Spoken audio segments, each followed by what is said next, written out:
explicaciones del resultado, a quién, si favoreció más, si favoreció menos, parece importante ver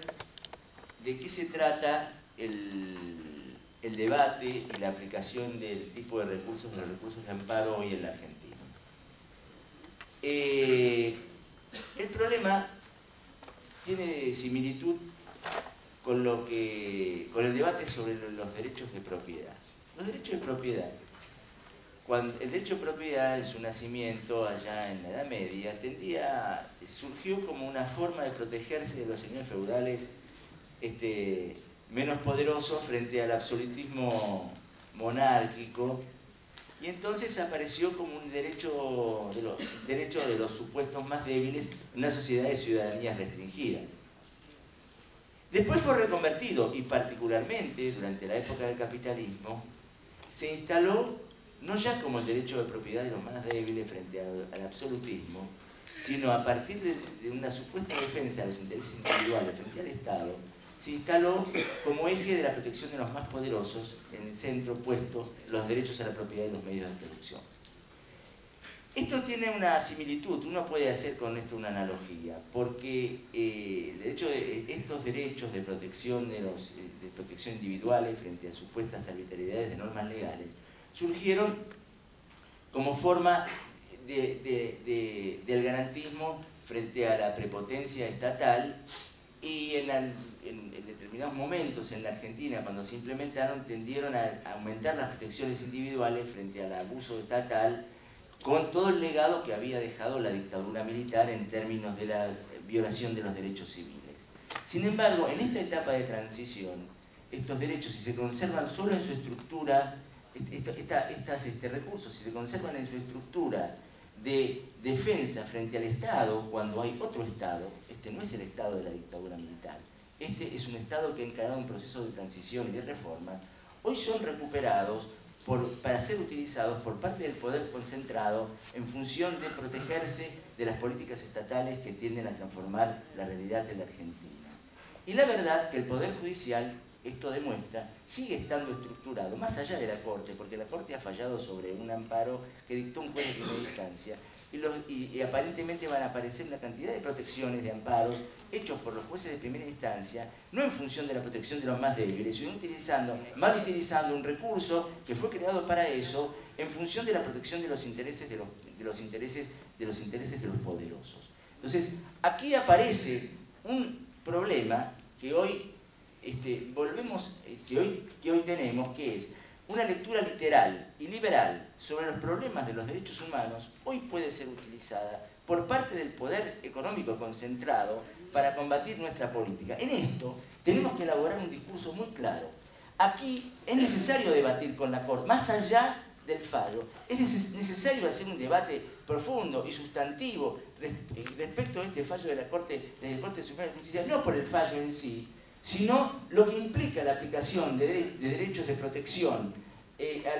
a sus intereses concentrados en relación a las políticas estatales, porque si no, los procesos de reformas profundas en la Argentina van a ser trabados. El poder económico concentrado va a usar muy bien de su producción, de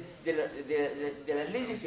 que pueden utilizar para protegerse de las transformaciones en Argentina, y van a ser estas dificultadas seriamente. De manera que acá el proceso discursivo, más allá de si se perdió, si un poquito más en el fallo de la Corte o un poquito menos en el fallo de la Corte, ha habido un grupo concentrado que, recurriendo a temas que tienen que ver con los derechos humanos, cuando su patrona es una presunta violadora de derechos civiles durante la dictadura militar, está utilizando ahora justamente aspectos que tienen que ver con elementos muy caros que se recuperaron en términos de derechos humanos para protegerse de la posibilidad de que la prensa sea desconcentrada en la Argentina. El fallo le dio el derecho de amparo a la concentración económica y a permitir que se continúe con un proceso en donde el amparo tiene que haber sido pensado en términos más profundos. No se puede simplemente legislar sobre el amparo respecto de un artículo sin tener en cuenta los grados de concentración del poder económico en el ámbito de los medios. No, pareciera aquí de que, como siempre, la Corte Suprema, que es un ámbito de definición política, porque es el control sobre el Poder Ejecutivo, no puede quedarse en las formalidades y debiera haber incursionado en estas cuestiones en este mismo fallo que ha hecho. Me parece que este tema de estos debates es muy interesante hacerlo. Hablando del tema de los liberales, el diario La Nación sacó en uno de los editoriales, creo que el día domingo, respecto de Evo Morales y Bolivia, un reclamo de que en Bolivia el tema de la producción de narcóticos está creciendo porque Morales se opone al ingreso de la DEA.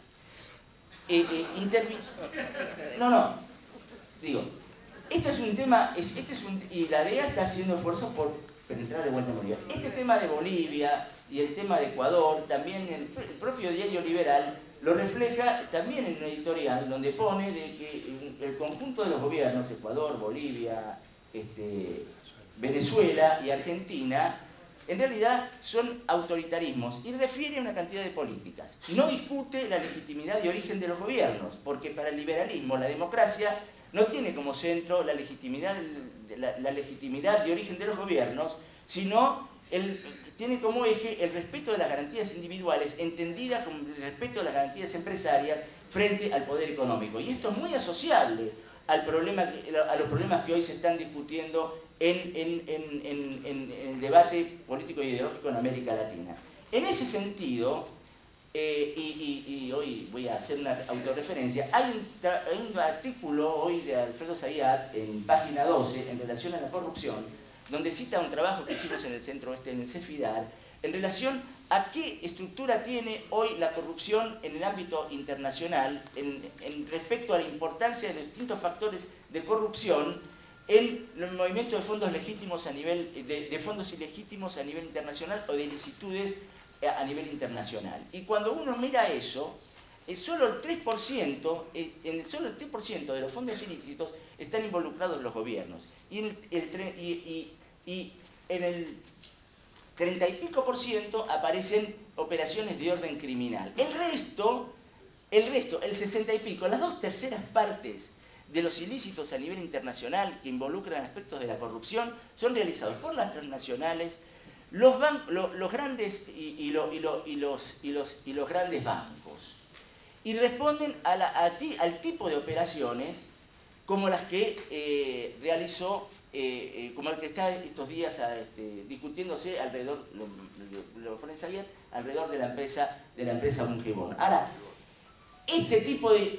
conviene hacer respecto de este tema de la corrupción un análisis, porque el tema de la corrupción es puesta en el centro sobre la base del ataque a los gobiernos. Cuando uno hace las investigaciones, el poder real a nivel internacional, y sobre todo de los gobiernos, y particularmente, y puesto el énfasis y casi la exclusividad sobre los gobiernos de los países en desarrollo, y particularmente sobre los gobiernos de los países en desarrollo que realizan políticas de intervención pública y desarrollan el Estado. Entonces se pone el ojo sobre el Estado y se analizan las dificultades que implican meter al Estado en el centro de las políticas. Sin embargo, esto es irrepresentativo desde el punto de vista de los números, y los medios de prensa, los medios concentrados, los ponen en el centro y en el eje respecto al tratamiento de las cuestiones que tienen que ver con los ilícitos y la corrupción. Estas cuestiones que tienen que ver con los ilícitos y la corrupción, que ubican a las grandes transnacionales y a los grandes bancos en el eje de los volúmenes de los ilícitos a nivel internacional, que son fundamentalmente evasiones fiscales en los países en desarrollo y que implica la sustracción de recursos para poder tener políticas sociales, esto tiene que ver con el neoliberalismo a nivel internacional. Y aquí aparece, y esto lo quiero plantear aquí, uno de los centros de las políticas en las cuales el proceso que se abrió en la Argentina ha sido muy firme. Y no solamente el que se abrió en la Argentina, que en él todos los procesos latinoamericanos de cambio han enfatizado sobre la necesidad de poner límite a la liberalidad en los flujos internacionales de capital y a poner restricciones sobre los flujos internacionales de capital. Esto es un elemento central respecto de las cuestiones latinoamericanas que están puestas en el eje.